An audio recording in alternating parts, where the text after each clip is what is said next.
And of course, viewers, you are welcome to Book Chat today for a Thursday. And boy, am I excited about our guest today.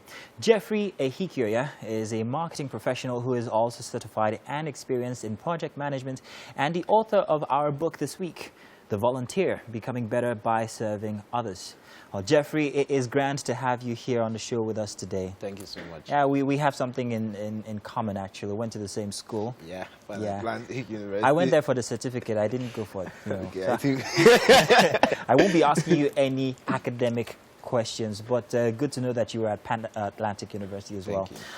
Now, your book, The Volunteer, Becoming Better by Serving Others, very interesting read. I haven't finished it, I will confess, but I have found it very interesting. First off, the book speaks to the power of volunteerism. Yeah. Volunteerism. And the question that I asked myself was, who is this book being recommended for exactly and why?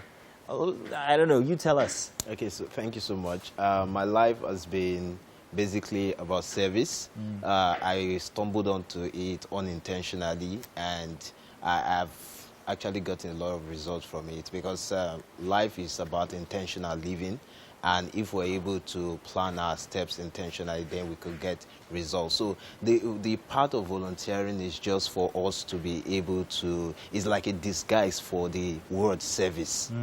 So the real word is service. And for me, when I teach, I like to teach what I have experienced or what I have practiced. So the entire essence of service, I might not have gotten into it fully, but in the concept of volunteering, I've been doing it. And from 2009, I've been actively exposed to volunteering activities from church to school, joining organization and actors and the rest. So the book is definitely for young Nigerians. So we're looking at, we are the leaders of today or leaders of tomorrow, as the case might be, and we're looking at people in government and saying that, these guys aren't doing right. So if we that we're trying to chase them away from government, we're not exactly as much better as the people there. So in order to culture that that identity of we're going to the public space to serve, because we should live our lives for the service of others, to help other people become better, because in doing that, we ourselves become better. So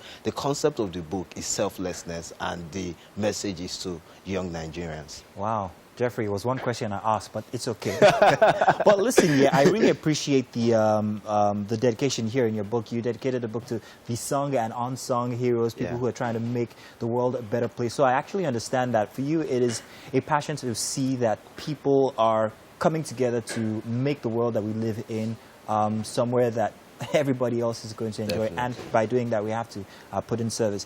And then the book takes a very progressive tone, starting from the beginning, going through the challenges, the sad stories, and then the successes. I found the challenges very, very interesting, because you cannot be putting in all that volunteerism and not get back some, discouraging moments. So tell us about that bit. I think that's chapter 4 in the book. Yeah, challenges. What inspired you to also talk about the challenges, and how will that help any reader who's reading this book? So mostly when in Africa, we always want to try to make success difficult for people coming after us. And the best way to teach, when you teach the positive side of it, you teach the other side of it. So it's just about the motivation for the book is not just for me to want to write a book. It's for somebody to want to go on, just follow the journey of my life. Because I'm not somebody that would like to say 10 principles to success or 5 keys. I just want to tell somebody my story, and you look at it and pick the parts that most interest you. Interesting you should say that, telling someone your story, because you actually started a book just like that, about your stay at that place where you were volunteering in, is it Akonjo or something like that? And the picture you had in it. So it actually drew me in, and I'm like, okay, it's his story, and I have the option to actually listen to him tell the story and pick which part of it I want to, really focus on. So good work there. Really enjoyed that bit. But it seemed like it was something you had planned to write from 5 years ago, because it followed that thread from there on to where you are now, the people you've met along the way. Was that intentional? Well, obviously, it's a book. It was. It was.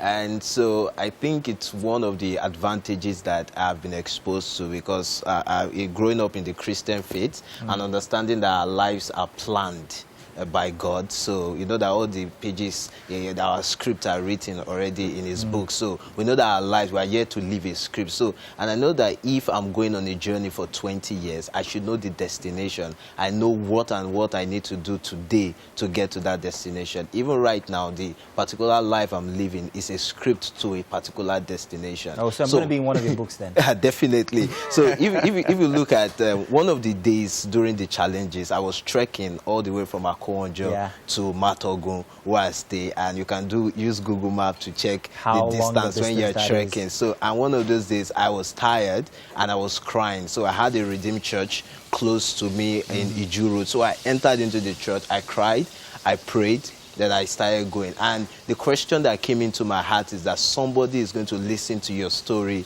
in 3, 5, 10 years' time. What response are you giving to these current challenges? Then I became excited, because I needed to tell people that in the midst of these challenges, I didn't give up. I was excited. And if you are going through these challenges also, that there's no problem. You're going to come out at the other side better. I mean, talk about learning from his sad experiences. And that's a chapter in your book, The Sad Stories. Something very interesting, a quote that you put in there. There were many, many times thereafter that Don regretted having enlisted, but so has every man who ever volunteered for military service. Another one, be nice to people. Maybe it'll be unappreciated, unreciprocated, or ignored, but spread the love anyway. We rise by lifting others. That's a quote by Jeremy Kent. It also notes the fact that even when you're volunteering and helping people, sometimes some people can't be helped or are too poor to be helped. At first, I didn't understand that. And or too proud to be helped. Aha. So shed a little bit of light there, and let's understand, how can people be too proud or too... this is sometimes the poor are too proud, to be helped.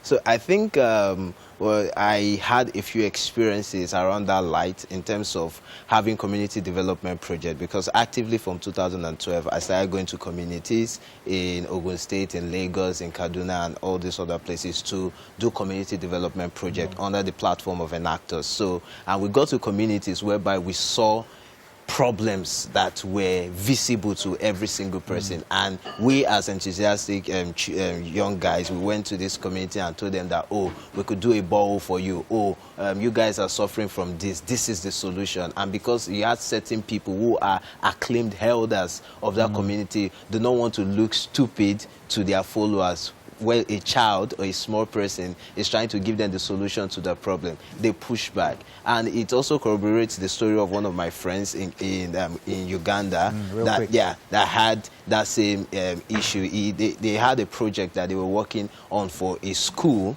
and the school was supposed to have a library. So after they set up the library, they got books into the library. Then these teachers in the school told them that for the library to continually run in the school, they had to pay the teachers to continually run the library. So those are the challenges that, you know, even you and I would face as a volunteer in any case.